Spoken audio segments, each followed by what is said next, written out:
Nós queremos meditar nesta manhã na primeira carta de Paulo aos Coríntios. Aqui em nossa igreja, os irmãos estão conhecendo a nossa igreja. Aqueles que não entendem nada do que eu estou dizendo, talvez alguém pudesse sentar ao lado e ajudar e esclarecer algumas coisinhas do que eu estou dizendo. Os que falam espanhol acho que entendem o que eu digo. Quem fala espanhol está entendendo o que eu estou falando? Levantem a mão os que entendem o que estou hablando. Mais ou menos. Mas nós aqui em nossa igreja, os irmãos estão vindo aqui para conhecer a UANS, estão vindo aqui para conhecer uma igreja brasileira também. Nós aqui em nossa igreja nós temos um costume, é um hábito que tem se prolongado ao longo dos anos. Nós estudamos livros inteiros da Bíblia. Nós estudamos já diversos livros da Bíblia. Nós estamos estudando o livro de Isaías. Estamos no capítulo 56 e nós estamos estudando esse livro há cerca de 7 anos. Todos os domingos estudamos um pedacinho de Isaías. Nós estamos estudando o livro a carta de Paulo aos Romanos nos cultos de quarta-feira e estamos estudando esse livro há cerca de 2 anos e meio, cada parágrafo dele, cada pedacinho dele. E recentemente nós começamos o estudo nos domingos de manhã da carta de Paulo, da primeira carta de Paulo aos Coríntios. E temos caminhado lentamente nessa carta. Não sei quantos anos vamos ficar estudando essa carta, mas se Deus me der o privilégio de viver até os 200 anos, eu pretendo pregar a Bíblia inteira. Quem sabe eu consiga chegar lá. Já consegui diversos livros da Bíblia, mas tem bastante ainda, faltam muitos livros ainda, mas quem sabe Deus me dê esse privilégio. Nós vamos meditar, portanto, nesta manhã em 1 Coríntios 2, versículos 6 a 10, dando continuidade ao estudo que nós já começamos na carta há vários meses.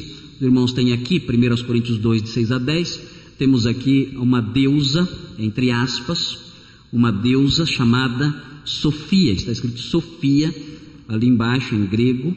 Essa deusa essa estátua dessa deusa está na cidade de Éfeso, e como nós estamos tratando sobre o contraste que existe entre a sabedoria humana e a sabedoria de Deus, então eu coloquei essa foto para mostrar que o homem na antiguidade valorizava profundamente a questão da sabedoria. E nós vemos aqui na primeira carta de Paulo aos Coríntios, nós vemos que o apóstolo Paulo apresenta uma perspectiva, uma visão diferente da sabedoria conforme entendida pelos homens comuns do seu tempo. E ele apresenta a sabedoria de uma perspectiva espiritual, apontando Cristo e a sua obra como a sabedoria de Deus, de modo que aquele que assimila o significado da pessoa de Cristo, aquele que assimila o significado da obra de Cristo, este é o sábio de acordo com os padrões de Deus. Vamos, portanto, fazer a leitura. 1 Coríntios 2, de 6 a 10, diz assim o texto bíblico: entretanto falamos de sabedoria entre os que já têm maturidade, mas não da sabedoria desta era ou dos poderosos desta era, que estão sendo reduzidos a nada. Ao contrário, falamos da sabedoria de Deus, do mistério que estava oculto, o qual Deus preordenou antes do princípio das eras para nossa glória. Nenhum dos poderosos desta era o entendeu, pois se o tivessem entendido não teriam crucificado o Senhor da glória. Todavia, como está escrito, olho nenhum viu, ouvido nenhum ouviu, mente nenhuma imaginou o que Deus preparou para aqueles que o amam. Mas Deus o revelou a nós por meio do seu Espírito. O Espírito sonda todas as coisas, até mesmo as coisas mais profundas de Deus. Antes de entrarmos na análise do texto propriamente dito, temos uma consideração preliminar. Aqui ficou um pouquinho escuro aqui para ver. O tema sabedoria de Deus, esse tema, sabedoria de Deus, permeia todo esse parágrafo que nós acabamos de ler. Acabamos de ler um parágrafo e esse tema, sabedoria de Deus, está permeando todo esse parágrafo. E veja, Paulo usa essa expressão, a expressão sabedoria de Deus, para se referir a Cristo e sua obra. Se nós olharmos com atenção para todo o ambiente textual em que este parágrafo se encontra, nós veremos que por sabedoria de Deus, o apóstolo Paulo quer dizer Cristo. Vejam o versículo 1:30, observem, 1:30, veja o que Paulo fala aqui, 1:30, é porém por iniciativa dele que vocês estão em Cristo Jesus, o qual se tornou sabedoria de Deus para nós. O que é a sabedoria de Deus de acordo com Paulo? É a pessoa de Cristo, é Cristo. E não somente a pessoa de Cristo, mas também a sua obra, conforme vemos em 1:23 e 24. Observem, 23 e 24, atenção, diz assim: nós, porém, pregamos a Cristo crucificado. Vejam a ênfase na obra dele, Cristo crucificado, o qual de fato é escândalo para os judeus e loucura para os gentios. Mas para os que foram chamados, tanto judeus como gregos, Cristo é o poder de Deus e a sabedoria de Deus. Paulo está falando de Cristo e este crucificado. E o homem sábio, à luz do texto que nós lemos, é o homem que assimila o significado da pessoa de Cristo e da sua obra. Não é o homem que tem vários diplomas na parede. Não é o homem vivido, experimentado nas diversas situações da vida. Não. O homem sábio é aquele que conhece a Cristo e experimentou, sabe do significado, da relevância daquilo que ele fez na cruz por nós. Este é o sábio. E a sabedoria de Deus consiste nisso, em Cristo e sua obra. Nós temos uma mensagem central aqui, vai aparecer em inglês também agora, porque achei que assim os irmãos da outra América poderiam entender um pouquinho, pelo menos um pouquinho, daquilo que eu estou falando. Eu coloquei as partes principais, as frases principais desta exposição, eu coloquei em português, em inglês, em espanhol. Acho que em português dá para entender melhor, acho que é possível. Eu leio alguns livros em espanhol, não tenho muita dificuldade, não sei, acho que é bem parecido o idioma. Mas vejam a mensagem central, the central message.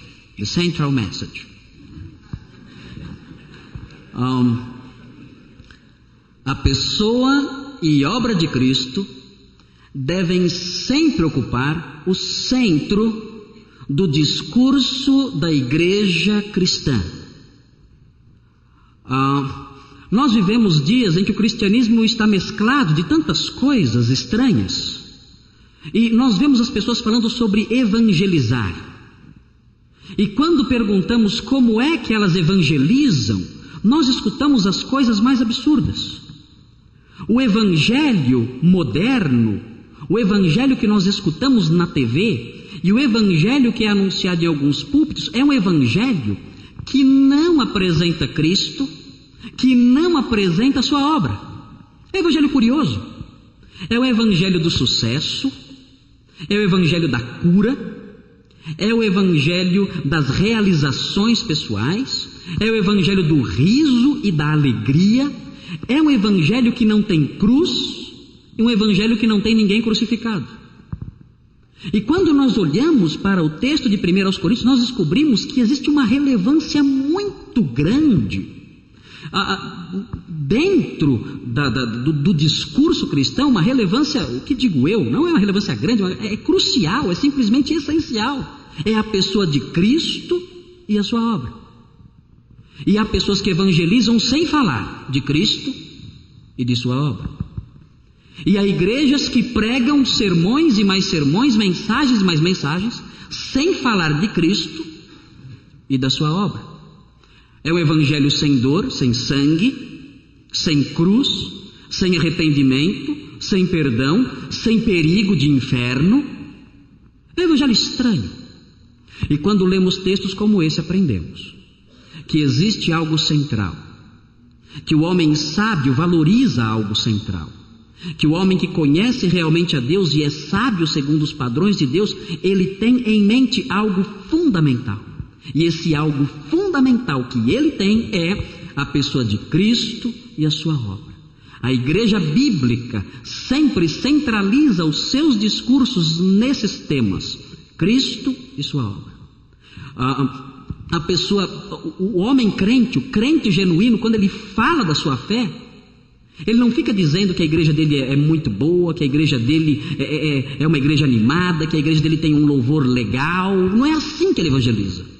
O evangelismo dele, o ministério dele de falar, é um ministério que apresenta, é um discurso que apresenta como temas centrais a pessoa de Cristo e sua obra.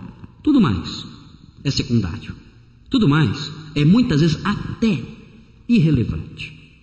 Mas nós vamos ver três razões, aqui também in English, três razões pelas quais esses temas devem ocupar o lugar central em nossos discursos.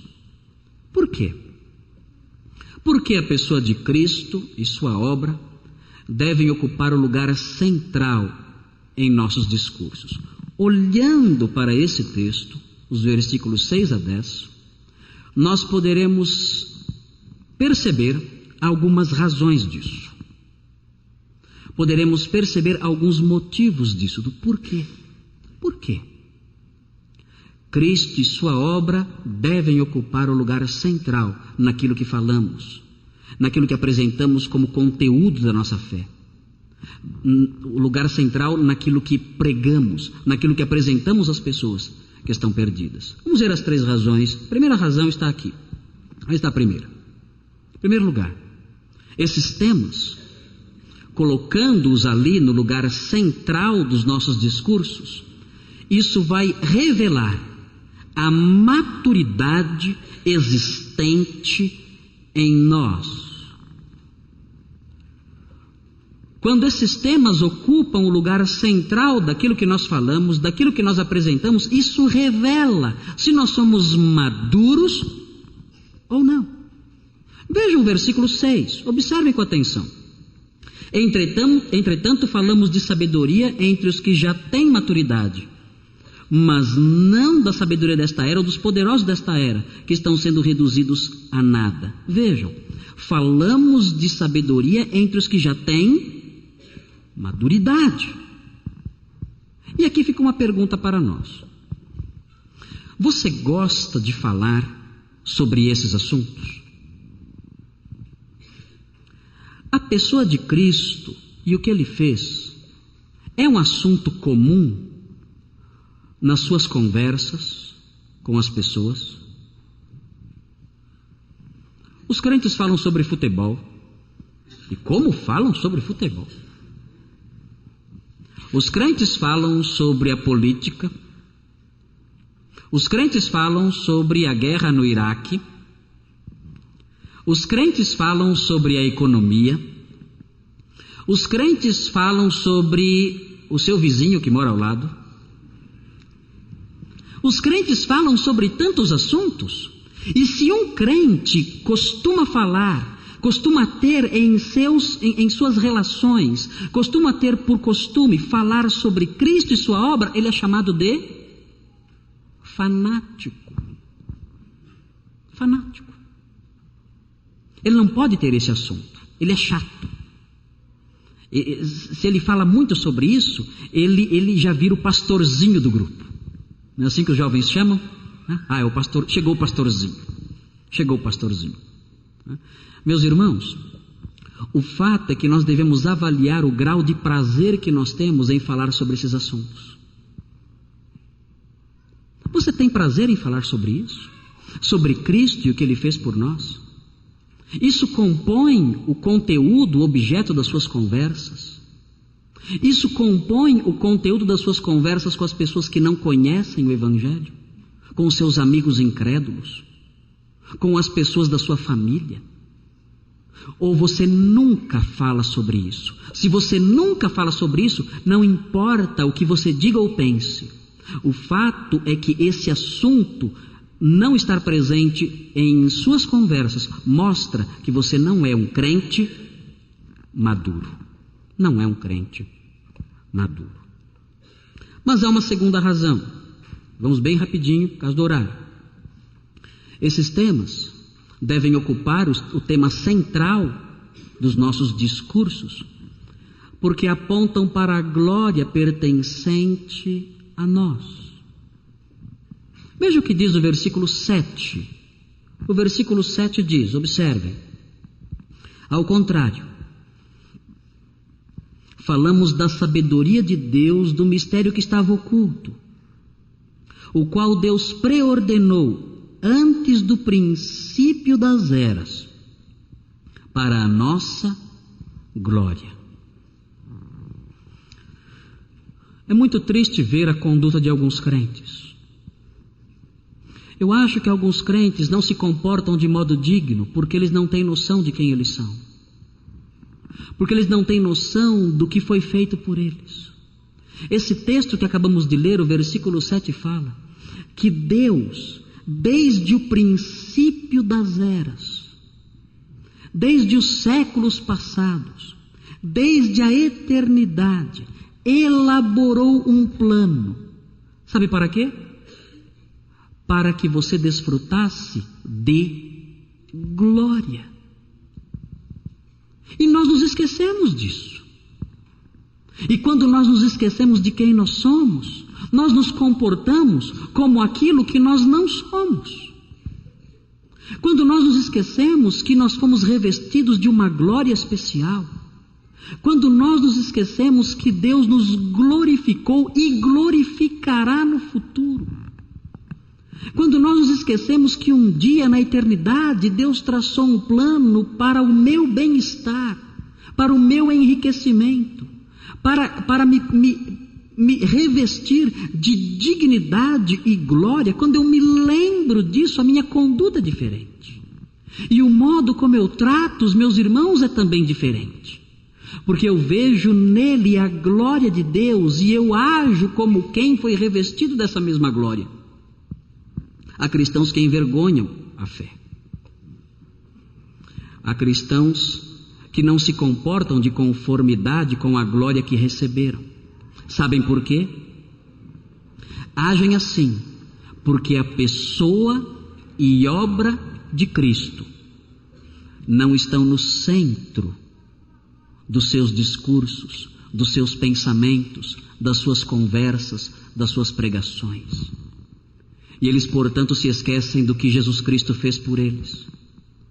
Eles se esquecem de quem Jesus Cristo é. E, consequentemente, se esquecem da grande glória que receberam, graças à pessoa e obra de Jesus Cristo. Quantos jovens não se comportam de modo vergonhoso? Quantos maridos não se comportam em suas casas de modo desonroso? Quantas esposas não agem como esposas cristãs? Quantos filhos agem como jovens incrédulos dentro de casa? Quantos namorados, noivos, têm um namoro, um relacionamento que envergonha o Evangelho de Cristo? Por que essas coisas ocorrem? Eu sou fraco? Sim, é verdade, todos nós somos. Mas isso acontece principalmente porque no centro do seu pensamento, no centro dos seus discursos, no centro das suas conversações, a pessoa e a obra de Cristo não estão presentes. Estão fora. E esquecendo-se disso, você vive do modo como vive. E finalmente, esses temas realçam a ação sobrenatural de Deus em nós. Quando nós lembramos desses temas, da pessoa e obra de Cristo, nós nos lembramos de algo mais. E o que é esse algo mais de que nós nos lembramos? nós nos lembramos de que é impossível abraçar esses temas, é impossível crer nessas coisas sem a atuação sobrenatural de Deus em nós. Vejam o que diz aqui o versículo 8, observe com atenção. 8. Nenhum dos poderosos desta era o entendeu, pois se o tivessem entendido, não teriam crucificado o Senhor da glória. Os homens dos dias de Jesus, os poderosos, não puderam compreender a pessoa e obra de Cristo. Isso era impossível para eles. O texto continua. Todavia, há um contraste aqui. Vejam, todavia, como está escrito: olho nenhum viu, ouvido nenhum ouviu, mente nenhuma imaginou o que Deus preparou para aqueles que o amam, mas Deus o revelou a nós. Vejam a obra sobrenatural de Deus aqui. Deus revelou essas coisas, a sabedoria dele, ele revelou a nós por meio do Espírito. Sabe por que você crê em Cristo como seu Salvador? Sabe por que você conhece o significado da pessoa de Cristo e da sua obra? Sabe por quê? Porque Deus revelou isso a você através da atuação sobrenatural do seu Espírito. É isso, inclusive, que quer dizer o versículo 9. Temos aqui uma explicação do versículo 9. Vejam, cuidado.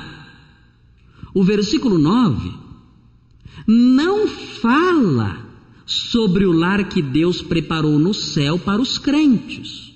Aliás, o texto não fala nada sobre o céu. O texto não diz nada sobre o céu. Há crentes que pensam que o versículo 9 fala sobre o céu. Isso não é verdade. Já vi crentes dizendo isso. Olha aqui, o texto fala o que Deus tem preparado para nós, e pensa no céu.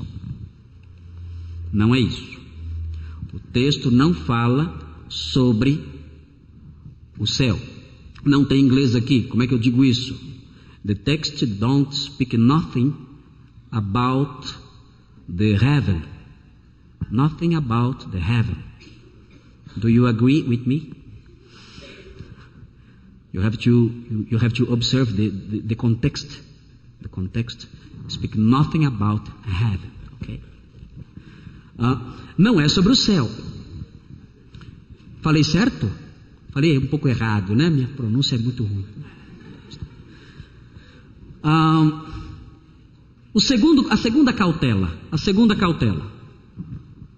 O versículo 9 também não fala sobre bênçãos que Deus tem reservadas para nos dar ao longo da vida cristã. Muitos crentes pensam assim: o versículo 9 está falando sobre bênçãos que Ele vai me dar. Não é verdade isso também. Como é que eu falo isso em inglês agora? The text don't say nothing about blessings. Blessings during our life here on the earth. Nothing about blessings, okay? Nothing about blessings in this life, in this present life. Ok, então do que o texto fala? Vamos ver. O versículo 9 fala da sabedoria de Deus. É disso que ele fala. O versículo 9 fala da sabedoria de Deus, ou seja, Cristo e sua obra, que ninguém jamais foi capaz de conhecer, mas que Ele nos revelou por seu Espírito. É disso que o texto fala. Não está falando sobre o céu ou sobre bênçãos presentes. Ele está falando sobre a sabedoria de Deus, que olho nenhum viu, ouvido nenhum jamais ouviu, mas que Deus revelou para aqueles que Ele ama, para aqueles que Ele quis revelar. Shalom, me ajude aí agora. The verse 9 speak about the wisdom The wisdom of God, Christ and His deeds. This is the subject of this verse, the verse 9. I don't know if you agree. I know that American people knows many things about Bible. They wrote commentaries, good commentaries. I hope you agree with me, okay? Ok, mas esse é o tema, voltando, esse é o tema, a sabedoria de Deus. Deus não revelou isso a todos. Deus não revelou isso a qualquer homem. Deus não revelou isso a toda a humanidade. Muitos poderosos, sábios deste mundo, são incapazes de entender essas coisas. Muitas pessoas inteligentes, com vários diplomas na parede, que têm um conhecimento profundo de várias coisas, não conseguem entender isso. Por quê? Porque a sabedoria de Deus chega ao coração de uma pessoa através da atuação sobrenatural do Espírito naquela vida. E isso deveria fazer com que esses temas, a sabedoria de Deus, Cristo e sua obra, ocupassem o lugar central nos nossos discursos, nas nossas mensagens, nas nossas conversas. Terminando, nós temos algumas aplicações. Este é uma ruína, são ruínas da cidade de Corinto. Ruínas da cidade de Corinto. Tem uma fotografia de um pedacinho da cidade, a antiga cidade de Corinto. Vamos ver as aplicações. Avalie o seu grau de apreciação e interesse pelos assuntos espirituais e descubra a partir daí se você é maduro ou não. Avalie, você tem prazer em falar sobre as coisas espirituais? Ou esses assuntos são chatos para você? Ou são assuntos que você não gosta? São assuntos nos quais você não tem prazer? Se é assim, saiba, você não é um homem maduro espiritualmente. Você deve desenvolver prazer nessas coisas, prazer nesses assuntos, e com isso medir o seu grau de maturidade a partir do prazer que você tem nessas coisas. Pastor Daniel, dá para traduzir isso bem alto?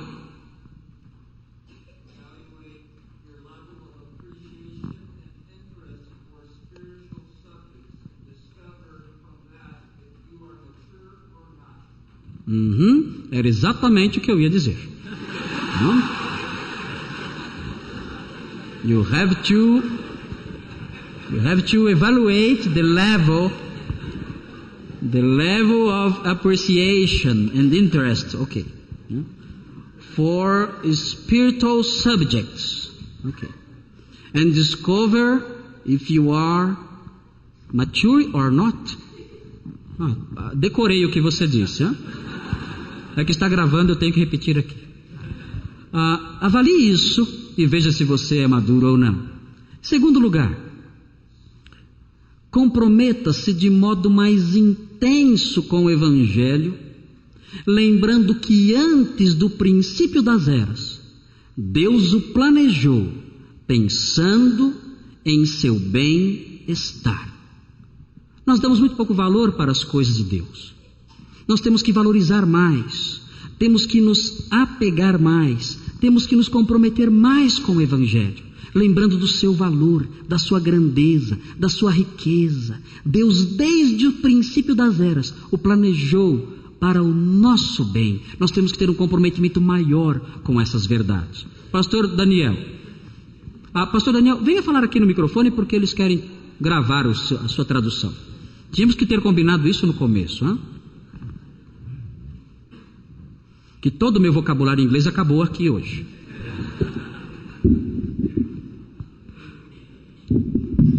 Commit yourself to having a more intense mode or a more intense involvement with the gospel, remembering that before the beginning of all ages, God planned it thinking on your well-being. Ok. Obrigado. Continue aí, pastor. Tem mais um só. Mais um só. E finalmente, a última aplicação que temos aqui. Abandone a ideia de que sua compreensão das coisas espirituais procede de alguma habilidade que lhe seja própria. Você sabe o que sabe, porque a Deus aprove lhe revelar. Ninguém é mais inteligente do que o outro. Ninguém é mais perspicaz do que o outro. Se nós adquirimos conhecimento das coisas espirituais, é porque Deus revelou essas coisas, na sua graça, a nós. Pastor. Abandon the idea that your comprehension of spiritual things comes from some ability, some of your own ability. You know what you know because God desired to reveal it to you. Isto. Obrigado, pastor. Muito obrigado. Queridos, vamos colocar essas aplicações em prática na nossa vida. Lembrando que a sabedoria de Deus, que Ele nos revelou, nos revestiu de dignidade. Andemos, portanto, com dignidade. Se constitui num tema fundamental. Vamos falar sobre esse assunto. E nos humilhando, sabendo que se conhecemos essas coisas, é porque Deus um dia, na sua graça, nos-las revelou. Vamos orar. Senhor Deus e Pai bondoso, muito obrigado pelo privilégio que temos de estudar a sua palavra, de conhecê-la melhor, de crescer no conhecimento dela. Agradecemos porque o Senhor um dia nos revestiu de uma sabedoria especial, uma sabedoria que o mundo não conhece, uma sabedoria que é loucura para o mundo. Ajuda-nos, ó Deus, para que valorizemos de modo intenso esse conhecimento que o Senhor nos deu, desde o dia em que cremos. Ajuda-nos para que esse conhecimento faça parte das nossas conversas, dos nossos discursos, das nossas pregações. Que nós sejamos humildes para demonstrar que o conhecimento dessas coisas nos foi dado de modo especial, sobrenatural, pelo Senhor, e não por causa das nossas habilidades especiais. E que, ó Deus, nós nos apeguemos de modo mais intenso a essas verdades. E assim vivamos vidas cristãs mais produtivas.